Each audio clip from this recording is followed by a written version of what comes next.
Hello everybody and welcome back again. My name is Ennis67 and today, welcome back to Patch Notes. So today we'll be covering patch 7.15 and it's a pretty interesting patch. But I do need to say that this patch is now going to be mainly aimed at pro play because Worlds is coming up and I believe Riot said that patch 7.15 will be the one that's going to be played for playoffs. So we need to make sure basically this entire patch is going to be very centered around pro play. So what that means is I will be covering the changes when it comes to champions a lot more quickly than what I wanted to do. I know I said I'll be doing these a lot more now, covering like the buffs and the nerfs. However, because this patch is so huge on these buffs and nerfs, I can't just sit around talking about them for quite a while. And if I spend like 5 seconds on each, well, if I spend like a minute on each, I'll be way over the 15-minute mark, which I want to make sure I keep at. So, just so you keep that in mind.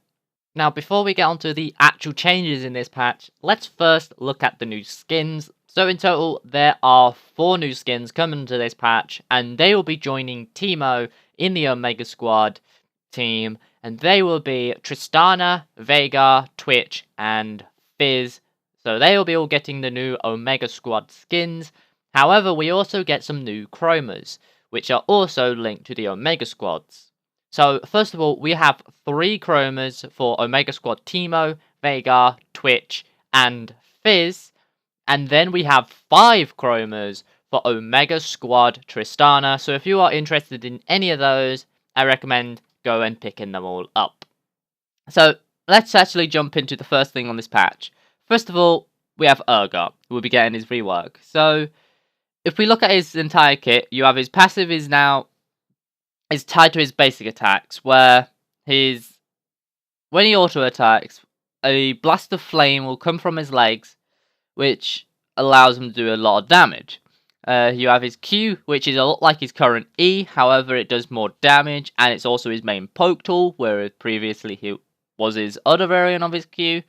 His W now gives him a shield with extra attack speed, however it will only attack whatever is closest to him, but will focus champions over minions.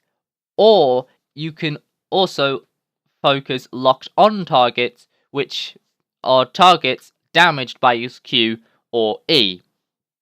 As for the E is a dash which then turns into a fling, so think of like Singe D but with a dash at the start of it. Now for his ultimate, it is now a hook, which it can actually execute them if their health is below a certain threshold. It'll be interesting to see how he fits into the meta, but one thing we know for sure though, his bot lane time is over. Now let's actually just jump into the patches, and I'll be reading these quite quickly, so if you want to know them, then just go check out the links down below. I will leave down the patch notes down there. So, Akali's passive is getting an extra 0.1 AP ratio, and her W will be losing 2 seconds off the cooldown. We then have Azia's W damage is going to be going up from 50 to 170 at levels 1 to 18, to 50 to 195 at levels 1 to 18. So it's just getting a little bit more damage as the game progresses. Cho'Gath's E is now going to get nerfed as the base damage is going down, and the health ratio is also going down by 1% as well. Dr. Mundo's E has a new passive on it, where if he takes AP damage or he takes damage from his abilities, he will then get 2% MR, which will stack from 3 to 15 based on rank of the ability.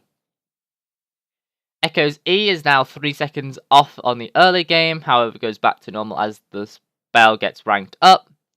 Elise's base AD is being lowered from 50.5 to 47, and Ezreal's Q has a second off the early game, however it goes back as the time goes on.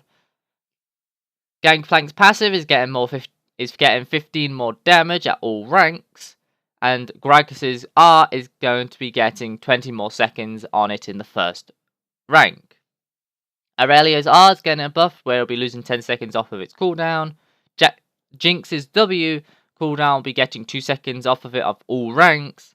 Kane's R will get a bonus 0.4 AD ratio for his base and shadow form, but his darkened form will not be getting this buff. Lysandra will be getting small buffs to her base AD and her mana per level to help her with her laning. Lux's Q will be getting 2 seconds off on the early game, however, if her W now hits an ally on the way out, the shield coming back is doubled. Nami's getting a lower cooldown on her Q by 2 seconds. Nasus's E is now moved from flat armor pen to percentage armor pen to help with tanky busting, and his ultimate now moves his Q to a 50% cooldown. Nautilus's Q damage is going up by 20 early, and the R is going down in cooldown by 20 seconds early. Shyvana's base arm is going up by 2, and her E is now going to be scaling off of AD, which is 0.3 AD for the base E, and then the tick damage will be going up to 0.1 base AD. However, the base damage of her Dragon Form Q is going down by 40. Sivir's Q is going to be getting an extra 30 base damage at all ranks. Twisted Fate's base movement speed is going up by 5.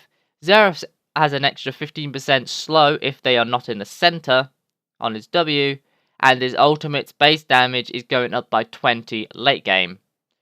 Zack's health cost for his Q is doubled to 4 to 8, and the cooldown of it is going up by a second. Also, his W is going to get his base damage halved early and 20 on as you rank up the ability. And finally, we have Ziggs, which will be getting the cooldown of his W lowered by 2 seconds early and 6 seconds later. Now let's actually move on to items. There's only 3 changes, so these are quite quickly done.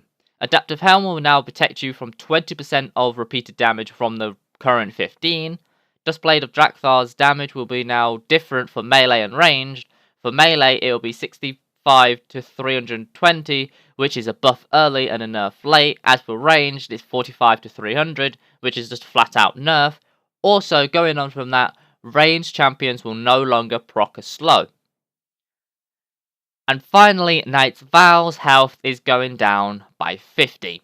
So, I'm sorry that I had to cover this patch very quickly. As I said, that there is a lot of changes, and if I wanted to go into each change a little bit and actually talk about them, even though this show is a bit scripted now, it would still take too long, so I just had to read them out very quickly. So that's kind of why this one is going to be a little bit different than the others.